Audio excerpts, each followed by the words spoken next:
क्या जरूरी फैसले लेते समय हम हमेशा सही दिशा चुनते हैं? हमारे दिमाग के वो कौन से शॉर्टकट हैं जो हमें गुमराह कर देते हैं? क्या असल में खुशी पाने का रास्ता उतना आसान नहीं है जितना हम सोचते हैं? अगर इन सवालों ने आपको जकड़ा है तो नोबेल पुरस्कार विजेता मनोवैज्ञानिक डैनियल कहनेमन की किताब थिंकिंग फास्ट एंड स्लो हमारे दिमाग की इसी पेचीदा प्रक्रिया की परतें खोलती है। कहनेमन इस किताब में बताते हैं कि हमारे दिमाग में असल में दो अलग अलग सोचने की प्रणालियां काम करती हैं। सिस्टम 1, यह हमारा तीव्र और स्वचालित सोचने का तरीका है। यह सहज ज्ञान और आदतों पर आधारित होता है। जैसे ही हम किसी परिस्थिति का सामना करते हैं, यह सिस्टम 1 जल्दी से जल्दी किसी नतीजे पर पहुंचने का प्रयास करता है। उदाहरण के तौर पर, शाम को अचानक बारिश होने पर आप बिना सोचे समझे छाता लेने का फैसला कर लेते हैं। सिस्टम 2, यह हमारा धीमा और सोच समझकर चलने वाला सोचने का तरीका है। यह तर्क और विश्लेषण पर आधारित होता है। जटिल परिस्थितियों या महत्वपूर्ण फैसलों में सिस्टम 2 सक्रिय होता है। उदाहरण के लिए, आप नया घर खरीदने का फैसला करते हैं तो विभिन्न विकल्पों पर गौर करेंगे, उनके फायदे नुकसान का तुलनात्मक विश्लेषण करेंगे। यह सब सिस्टम 2 का काम है। कहनेमन बताते हैं कि दिलचस्प बात यह है कि ज्यादातर वक्त हमारा सिस्टम 1 ही काम कर रहा होता है। यह तेज और कम मेहनत वाला रास्ता है, लेकिन यही वजह है कि हम कई बार गलतियां भी कर बैठते हैं। कहनेमन इस किताब में इन 2 सोचने के तरीकों के बारे में विस्तार से बताते हैं, साथ ही यह भी कि हमारी सोच में कैसे गलतफहमियां और पूर्वाग्रह घुसे होते हैं और वे हमारे निर्णय लेने को किस तरह से प्रभावित करते हैं। अगर आप इस बारे में बेहतर समझ हासिल करना चाहते हैं कि आप कैसे सोचते हैं और कैसे ज्यादा जागरूक और बेहतर निर्णय लेने वाले बन सकते हैं, तो थिंकिंग फास्ट एंड स्लो किताब आपके लिए जरूरी है। हमारे दिमाग में एक दिलचस्प खेल चल रहा है, 2 किरदारों के बीच एक फिल्म जैसी कहानी जिसमें बहुत सारे उतार चढ़ाव, ड्रामा और विरोधाभास हैं। 2 किरदारों में सिस्टम 1 शामिल है, सहज, स्वचालित और भावनात्मक, और सिस्टम 2 परिपक्व, धीमा और गणना करने वाला। जब उनका सामना होता है तो उनकी बातचीत यह निर्धारित करती है कि हम कैसे सोचते हैं, निर्णय लेते हैं और कार्य करते हैं। सिस्टम 1 मस्तिष्क का वह हिस्सा है जो सहज रूप से और अचानक काम करता है, अक्सर बिना किसी सचेत नियंत्रण के। जब आप बहुत तेज और अचानक आवाज सुनते हैं तो आप इस सिस्टम को क्रियाशील रूप में अनुभव कर सकते हैं। आप क्या करेंगे? आप तुरंत और स्वचालित रूप से अपना ध्यान उस पर केंद्रित कर सकते हैं। यह सिस्टम 1 है। यह प्रणाली लाखों वर्षों के विकास की विरासत है। इसका महत्वपूर्ण लाभ त्वरित निर्णय और आकलन करने की क्षमता में निहित है। सिस्टम 2 वह है जिसका मतलब हम तब समझते हैं जब हम किसी व्यक्ति के निर्णय लेने, तर्क करने और विश्वासों के लिए जिम्मेदार मस्तिष्क के हिस्से की कल्पना करते हैं। यह मन की सचेत गतिविधियों जैसे कि आत्मनियंत्रण, चुनाव और जानबूझकर ध्यान केंद्रित करने को नियंत्रित करता है। उदाहरण के लिए, कल्पना करें कि आप भीड़ में एक लड़की की तलाश कर रहे हैं। आपका दिमाग जानबूझकर काम पर ध्यान केंद्रित करेगा। यह व्यक्ति की विशेषताओं या उसके निर्देशांक निर्धारित करने में मदद करने वाली किसी भी चीज को याद रखता है। यह क्षमता विकर्षणों को समाप्त करती है, जिससे आपको अप्रासंगिक विषयों को अनदेखा करने में मदद मिलती है।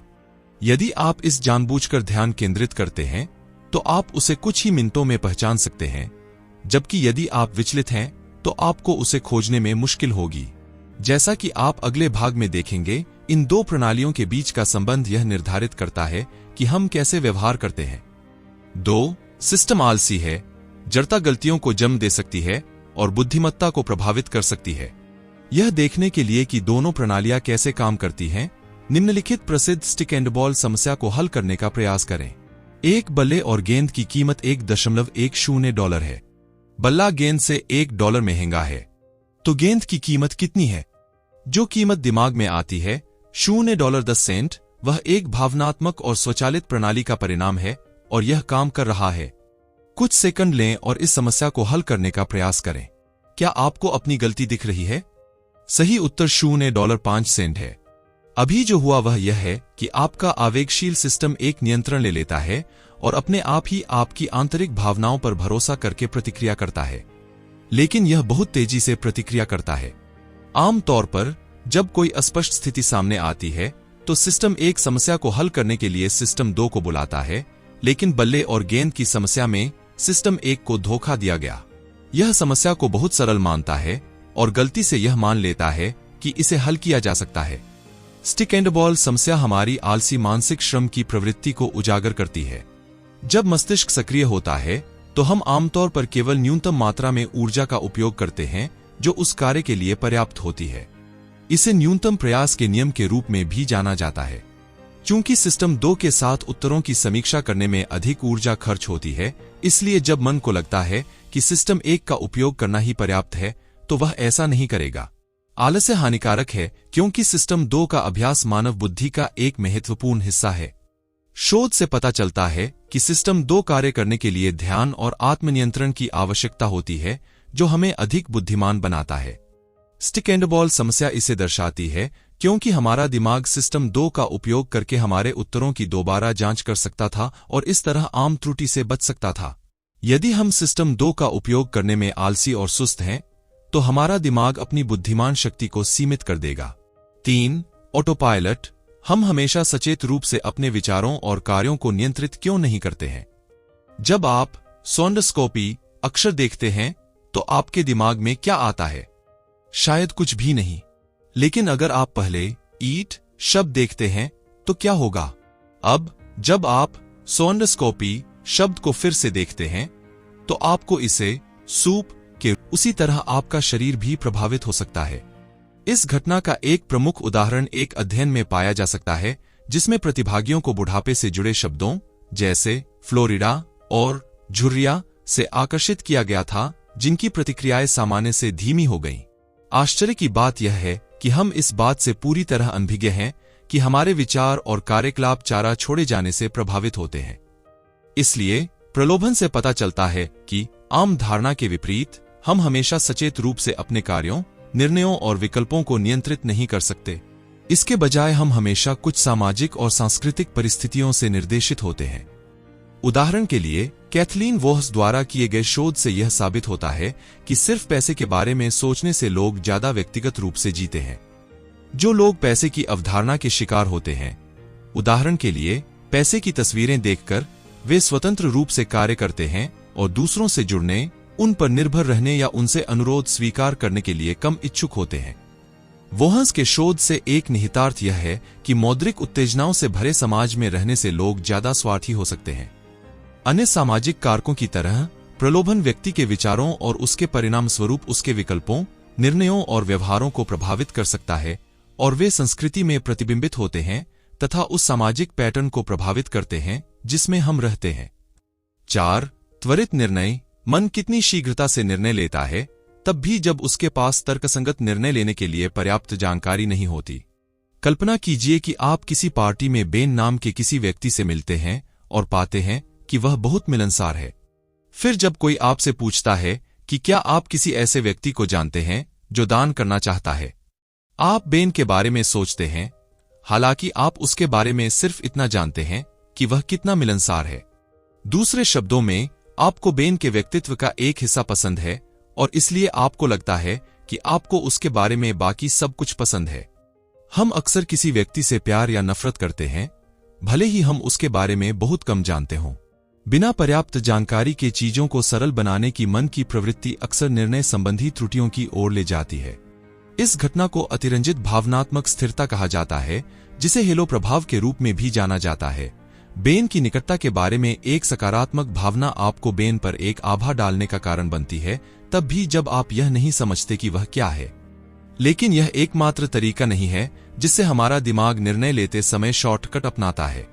लोगों में पुष्टि पूर्वाग्रह भी होता है, अर्थात ऐसी जानकारी से सहमत होने की प्रवृत्ति जो उनके पूर्व विश्वासों का समर्थन करती है तथा जो भी उसके अनुकूल हो उसे स्वीकार कर लेने की प्रवृत्ति। हम इस घटना को तब देख सकते हैं जब हम पूछते हैं, क्या जेम्स मिलनसार है? अध्ययनों से पता चलता है कि जब इस तरह के सवाल का सामना बिना किसी अन्य जानकारी के किया जाता है, तो जेम्स को एक मिलनसार व्यक्ति के रूप में देखना आसान होता है, क्योंकि मन स्वचालित रूप से सुझाए गए विचार से सहमत होता है। हेलो प्रभाव और पुष्टिकरण पूर्वाग्रह एक ही समय पर होते हैं, क्योंकि हमारा दिमाग जल्दी से जल्दी निर्णय लेने की कोशिश करता है। लेकिन इससे अक्सर गलतियां होती हैं, क्योंकि हमारे पास हमेशा सटीक निर्णय लेने के लिए पर्याप्त डेटा नहीं होता है। हमारा दिमाग गलत सुझावों पर भरोसा करता है और डेटा में अंतराल को भरने के लिए चीजों को बहुत सरल बना देता है, जिससे हम संभावित रूप से गलत निष्कर्षों पर पहुंच जाते हैं। चारा डालने की तरह ये संज्ञानात्मक घटनाएं पूरी तरह से अनजाने में घटित हो सकती हैं और हमारे विकल्पों, निर्णयों और कार्यों को प्रभावित कर सकती हैं। 5. चिंतन। मन कितनी जल्दी निर्णय लेने के लिए शॉर्टकट का उपयोग करता है। हम अक्सर खुद को ऐसी परिस्थितियों में पाते हैं जहां हमें तुरंत निर्णय लेना पड़ता है। ऐसा करने के लिए हमारे दिमाग ने हमारे आसपास की चीजों को तुरंत समझने में मदद करने के लिए छोटे छोटे शॉर्टकट विकसित किए हैं। इन्हें ह्यूरिस्टिक्स कहा जाता है। अधिकांश भाग के लिए ये प्रक्रियाएं बहुत उपयोगी हैं, लेकिन समस्या यह है कि हमारा दिमाग अक्सर इनका अत्यधिक उपयोग करता है। इन नियमों को अनुचित स्थितियों में लागू करने से गलतियां हो सकती हैं। ह्यूरिस्टिक्स क्या हैं और इसके बाद होने वाली त्रुटियों को बेहतर ढंग से समझने के लिए हम 2 प्रकारों पर विचार कर सकते हैं: प्रतिस्थापन ह्यूरिस्टिक और उपलब्धता ह्यूरिस्टिक। वैकल्पिक अनुमान तब होता है जब हम वास्तव में पूछे गए प्रश्न की तुलना में आसान प्रश्न का उत्तर देते हैं। उदाहरण के लिए, यह प्रश्न पूछें, एक महिला शेरिफ के लिए चुनाव लड़ रही है, वह उस मंत्रालय में कितनी सफल होगी? हम स्वचालित रूप से उस प्रश्न को बदल देते हैं जिसका हमें उत्तर देना चाहिए था, जैसे क्या वह किसी ऐसे व्यक्ति की तरह दिखती है जो एक अच्छी शेरिफ बन सकती है? इस प्रयोग का मतलब है कि उम्मीदवार की प्रोफाइल और नीतियों पर शोध करने के बजाय हम बस खुद से एक बहुत आसान सवाल पूछ रहे हैं कि क्या यह महिला उम्मीदवार की हमारी मानसिक छवि के अनुरूप है, अच्छी शेरिफ है या नहीं। दुर्भाग्यवश यदि वह उस मानसिक छवि में फिट नहीं बैठती तो हम उसे बाहर निकाल देंगे, भले ही उसके पास अपराध से लड़ने का वर्षों का अनुभव है जो उसे एक अच्छा उम्मीदवार बनाता है। इसके बाद बिल्ट इन ह्यूरिस्टिक्स आता है, जो तब होता है जब आपको लगता है कि कुछ होने की संभावना अधिक है क्योंकि आप इसके बारे में अधिक बार सुनते हैं या इसे याद रखना आसान पाते हैं।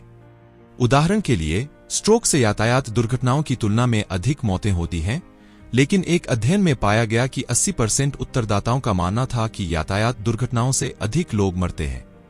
ऐसा इसलिए है क्योंकि हम मीडिया में इन मौतों के बारे में अधिक सुनते हैं और क्योंकि वे एक गहरी छाप छोड़ते हैं। हम स्ट्रोक की तुलना में एक भयानक दुर्घटना से हुई मौतों को अधिक आसानी से याद रखते हैं और इसलिए हम इन खतरों के प्रति अनुपयुक्त प्रतिक्रिया करने की अधिक संभावना रखते हैं। 6. संख्याओं से घृणा। क्यों हम आंकड़ों को समझने में कठिनाई महसूस करते हैं और क्यों हम इनके कारण टालने योग्य गलतियां करते हैं? आप कैसे भविष्यवाणी कर सकते हैं कि ऐसा होगा या नहीं? एक प्रभावी तरीका आधार दर को याद रखना है। यह सांख्यिकी में आधार दर को संदर्भित करता है जिस पर अन्य सांख्यिकी निर्भर करती है। उदाहरण के लिए, कल्पना करें कि एक बड़ी टैक्सी कंपनी के पास 20% पीली कारें और 80% लाल कारें हैं। यानी पीली टैक्सियों के लिए आधार दर 20% और लाल कारों के लिए 80% है। यदि आप किसी कार को बुलाते हैं और उसका रंग अनुमान लगाना चाहते हैं, तो आधार पैमाने को याद रखें और आप अपेक्षाकृत सटीक भविष्यवाणी करेंगे। इसलिए किसी घटना की भविष्यवाणी करते समय हमेशा आधार दर को ध्यान में रखना चाहिए, लेकिन दुर्भाग्य से ऐसा आमतौर पर नहीं होता है। वास्तव में आधार दर के बारे में भूल जाना बेहद आम बात है। हम अपने बेस रेट को भूल जाते हैं। इसका एक कारण यह है कि हम इस बात पर ध्यान केंद्रित करते हैं कि हम क्या उम्मीद करते हैं, बजाय इसके कि क्या होने की सबसे अधिक संभावना है। उदाहरण के लिए, ऊपर दी गई टैक्सियों की कल्पना करें। यदि आप 5 लाल कारों को गुजरते हुए देखते हैं, तो आपको यह महसूस होने लगेगा कि अगली कार भी लाल होगी। लेकिन चाहे किसी भी रंग की कितनी भी कारें गुजरें, अगली कार के लाल होने की संभावना अभी भी लगभग 80% है, और अगर हम बेस रेट को याद रखें तो हमें इसका एहसास होगा। लेकिन इसके बजाय हम अक्सर इस बात पर ध्यान केंद्रित करते हैं कि हम क्या देखने की उम्मीद करते हैं, एक पीली कार, और इसलिए गलतियां करना आसान है। डेटा से निपटने के दौरान मानवीय समस्याओं से जुड़ी एक आम गलती बेस रेट की अनदेखी करना है। हम अक्सर भूल जाते हैं कि सब कुछ औसत पर वापस आ जाएगा।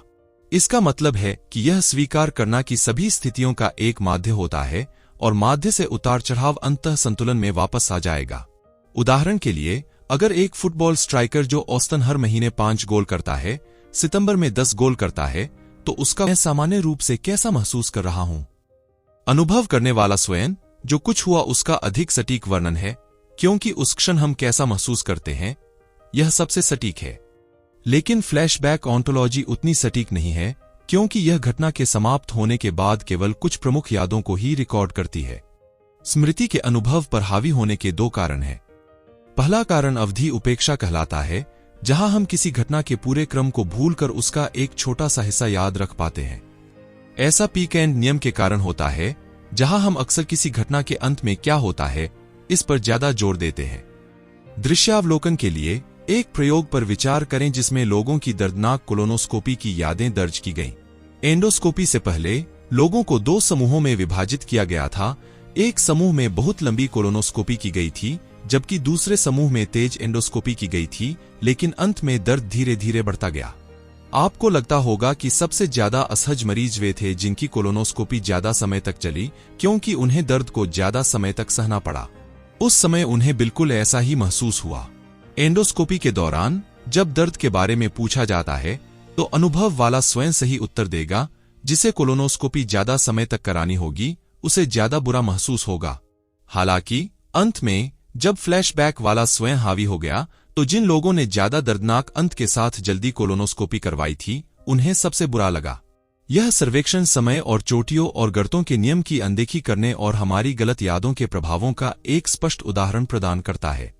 8. इच्छाशक्ति। मन के फोकस को नियंत्रित करने से हमारे विचारों और व्यवहार पर नाटकीय प्रभाव पड़ सकता है। हमारा दिमाग काम के प्रकार के आधार पर ऊर्जा के विभिन्न स्तरों का उपयोग करता है। जब ध्यान देने की आवश्यकता नहीं होती है और थोड़ी ऊर्जा होती है तो हम संज्ञानात्मक सहजता की स्थिति में होते हैं। हालांकि जब ध्यान देने की आवश्यकता होती है तो मन अधिक ऊर्जा का उपयोग करता है और संज्ञानात्मक तनाव में चला जाता है। मस्तिष्क के ऊर्जा स्तरों में होने वाले ये परिवर्तन हमारे कार्य करने के तरीके पर नाटकीय प्रभाव डालते हैं। जब मन शांत होता है तो भावनात्मक सिस्टम एक मन पर हावी हो जाता है और तार्किक और ऊर्जाघन सिस्टम 2 कमजोर हो जाता है। इसका मतलब है कि हम अधिक सहज, रचनात्मक और निर्णय लेने में प्रसन्न होंगे, लेकिन हमसे गलतियां होने की संभावना भी अधिक होगी। जब हमारा मन तनावग्रस्त होता है तो हमारी जागरूकता बढ़ जाती है और सिस्टम 2 नियंत्रण ले लेता है। सिस्टम 2 सिस्टम 1 की तुलना में हमारे निर्णयों की दोबारा जांच करता है, इसलिए भले ही हम कम रचनात्मक हों, हम कम गलतियां करेंगे। आप जानबूझकर मन द्वारा उपयोग की जाने वाली ऊर्जा की मात्रा को प्रभावित कर सकते हैं ताकि यह चुना जा सके कि प्रत्येक कार्य के लिए किस सिस्टम को मास्टर करना है। उदाहरण के लिए, यदि आप चाहते हैं कि आपका संदेश अधिक प्रेरक हो तो मन की शांत अवस्था में जाने का प्रयास करें। ऐसा करने का एक तरीका है बार बार दोहराई जाने वाली जानकारी के संपर्क में आना। अगर जानकारी हमें बार बार दी जाती है या याद रखना आसान होता है तो यह ज्यादा प्रेरक बन जाती है। ऐसा इसलिए है क्योंकि बार बार एक ही संदेश के संपर्क में आने पर मन अधिक सकारात्मक रूप से प्रतिक्रिया करने के लिए बदल गया है। जब हम कोई ऐसी चीज देखते हैं जो हमें अच्छी लगती है तो हम मन की एक शांत अवस्था में पहुंच जाते हैं। दूसरी ओर तनावग्रस्त मन हमें संख्याओं से जुड़े कामों में सफल होने में मदद करेगा। हम इस अवस्था में तब पहुंच सकते हैं जब हमें ऐसी जानकारी मिलती है जो भ्रामक तरीके से प्रस्तुत की जाती है, उदाहरण के लिए पढ़ने में मुश्किल फॉन्ट में। तब मन को समस्या को समझने के लिए अधिक ध्यान देना होगा और ऊर्जा के स्तर को बढ़ाना होगा और इसलिए हमारे हार मानने की संभावना कम होगी। 9. जोखिम उठाएं। संभावनाओं को कैसे प्रस्तुत किया जाता है, इसका प्रभाव इस बात पर पड़ता है कि हम जोखिम का आकलन कैसे करते हैं। हम जिस तरह से विचारों का मूल्यांकन करते हैं और समस्याओं का सामना करते हैं, वह इस बात पर बहुत हद तक निर्भर करता है कि उन्हें कैसे प्रस्तुत किया जाता है। सिर्फ एक छोटी सी जानकारी बदलने या किसी कथन या प्रश्न पर जोर देने से हमारी प्रतिक्रिया में नाटकीय रूप से बदलाव आ सकता है। इसका एक अच्छा उदाहरण हम जोखिम का आकलन करने के तरीके में पा सकते हैं। आप सोच सकते हैं कि एक बार जब हम किसी जोखिम की संभावना निर्धारित कर लेंगे तो हर कोई इसे एक ही तरीके से देखेगा। हालांकि ऐसा नहीं है। सावधानीपूर्वक गणना की गई संभावनाओं के साथ भी किसी संख्या के शब्दों को बदलने से हम जिस तरह से इसे देखते हैं वह बदल सकता है। उदाहरण के लिए, लोगों को किसी दुर्लभ घटना के घटित होने की संभावना सांख्यिकीय संभाव्यता के बजाय सापेक्ष आवृत्ति के संदर्भ में व्यक्त की गई संभावना से अधिक लगेगी। एक उदाहरण जिसे मिस्टर एक्सपेरिमेंट जोन्स के नाम से भी जाना जाता है, में मनोचिकित्सकों के 2 समूहों से इस बारे में सलाह ली गई कि क्या इस समय मिस्टर जोन्स को मनोरोग अस्पताल से रिहा करना सुरक्षित है।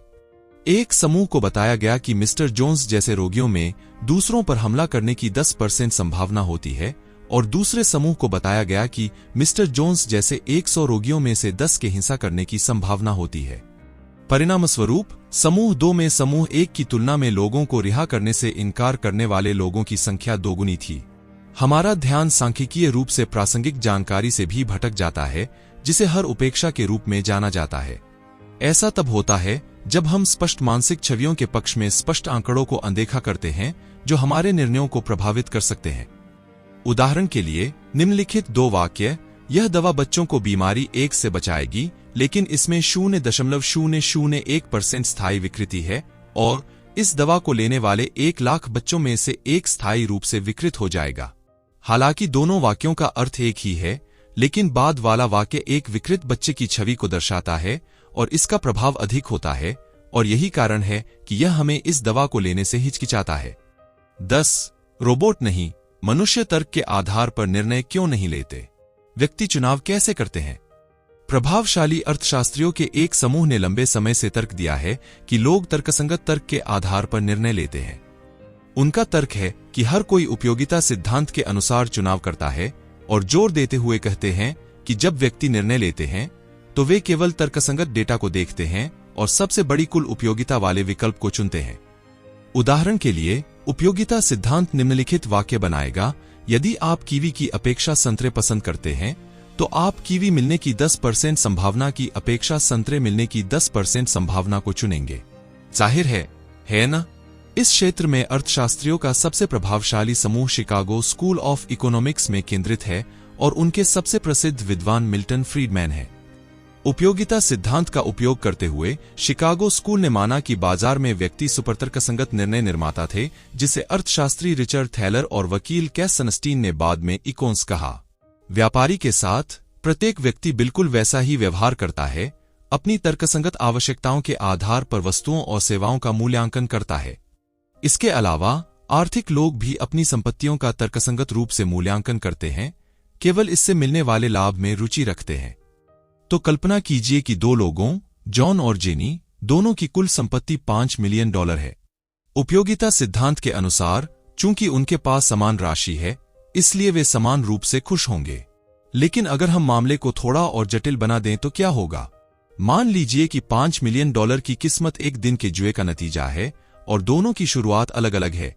जॉन के पास शुरू में केवल $1 मिलियन है और अंत में उसे 5 गुना ज्यादा मिलता है, जबकि जेनी के पास $9 मिलियन हैं और उसे केवल $5 मिलियन का नुकसान होता है।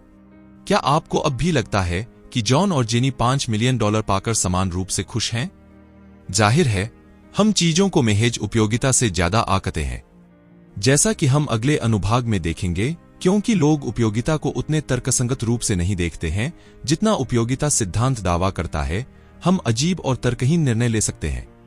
11 झूठी छवियां। मनोविज्ञान दुनिया को समझाने के लिए एक पूर्ण चित्र बनाता है, लेकिन वे अक्सर अति आत्मविश्वास और झूठ को जन्म देते हैं। परिस्थितियों को समझने के लिए हमारा दिमाग संज्ञानात्मक सुसंगति का उपयोग करता है। हम विचारों और अवधारणाओं को समझाने के लिए पूर्ण मानसिक छवियों का निर्माण करते हैं। उदाहरण के लिए, हमारे दिमाग में मौसम के बारे में बहुत सारी छवियां होती हैं। अगर हमारे पास गर्मियों के मौसम की तस्वीर है, तो शायद एक चमकदार गर्म सूरज की तस्वीर हमें बहुत पसीना बहाती है। चीजों को समझने में मदद करने के अलावा हम निर्णय लेने के लिए भी इन छवियों पर निर्भर करते हैं। निर्णय लेते समय हम इन छवियों का संदर्भ लेते हैं और उनके आधार पर धारणाएं और निष्कर्ष बनाते हैं। उदाहरण के लिए, अगर हम जानना चाहते हैं कि गर्मियों में क्या पहनना है, तो हम अपने मन में गर्मियों की छवि के आधार पर अपने निर्णय लेते हैं।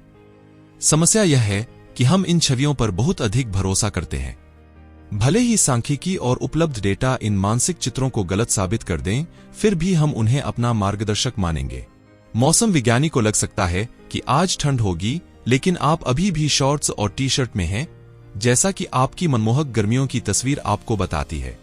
इसलिए आप बाहर आराम से बैठ सकते हैं। हम झूठी मानसिक छवियों पर अति आत्मविश्वासी हो जाते हैं। लेकिन इस समस्या पर काबू पाने और बेहतर भविष्यवाणियां करने के तरीके हैं। त्रुटियों से बचने का एक तरीका संदर्भ वर्ग पूर्वानुमान का उपयोग करना है। सामान्य मानसिक छवियों के आधार पर निर्णय लेने के बजाय अधिक सटीक भविष्यवाणियों के लिए ऐतिहासिक डेटा का उपयोग करें। उदाहरण के लिए, उन समयों के बारे में सोचें जब आप गर्मियों में बाहर गए थे और ठंड थी। आपने तब क्या पहना था? इसके अलावा आप मानक और झूठे पूर्वानुमानों के मामले में विशिष्ट उपायों की योजना बनाने के लिए एक दीर्घकालिक जोखिम नीति बना सकते हैं। तैयारी और बचाव के माध्यम से आप मानसिक छवियों के बजाय सबूतों पर भरोसा कर सकते हैं और अधिक सटीक पूर्वानुमान लगा सकते हैं।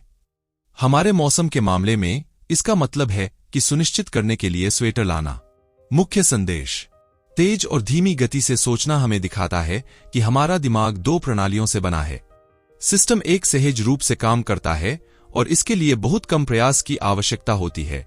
सिस्टम दो अधिक सावधानी से काम करता है और इसके लिए अधिक एकाग्रता की आवश्यकता होती है। हमारे विचार और कार्य इस बात पर निर्भर करते हैं कि उस समय कौन सी प्रणाली मस्तिष्क को नियंत्रित कर रही है।